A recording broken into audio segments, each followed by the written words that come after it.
Hi, everyone. I'm Ryan Lizza. I'm the chief Washington correspondent and co-author of Playbook. And this week on The Breakdown, we are talking about the latest episode of the GOP Civil War, and specifically the fallout from impeachment.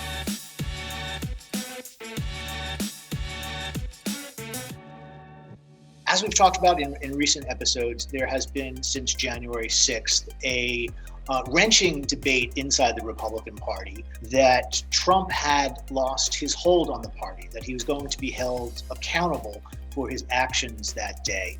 It is therefore ordered and adjudged that the said Donald John Trump be, and he is hereby acquitted of the charge in said article. With his second acquittal, we now have some data that tells us a little bit about Donald Trump's strength within the Republican Party and how it fared over this drawn-out January-February period where it seemed like the Republican Party might be going in a different direction.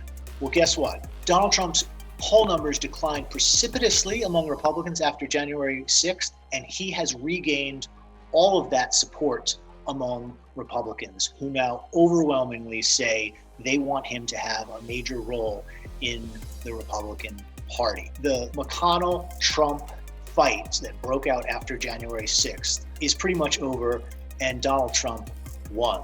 We have some data on who Republicans want to represent them as their nominee for president in 2024.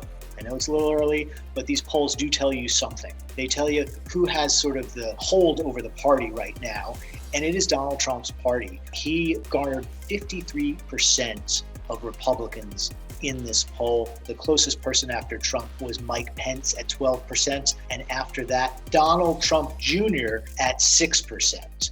So the bottom line is, when people think of the Republican Party right now, they think of Trump. And the backlash from the state Republican parties continue against the Republicans who voted to convict the former president. We've learned that the state parties in the United States, the state Republican parties, are even Trumpier, more right-wing than Republicans we see here in Washington.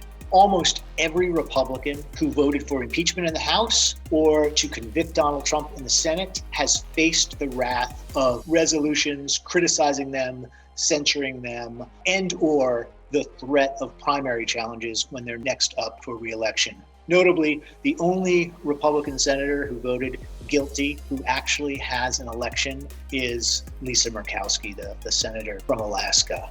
Trump's silence was strategic. The trial's over, and so is the silence. He is now in war mode on his own party. After this window was opened with the terror that happened on Capitol Hill on January 6th, this window that was opened of maybe the Republican Party was going to go in a different direction.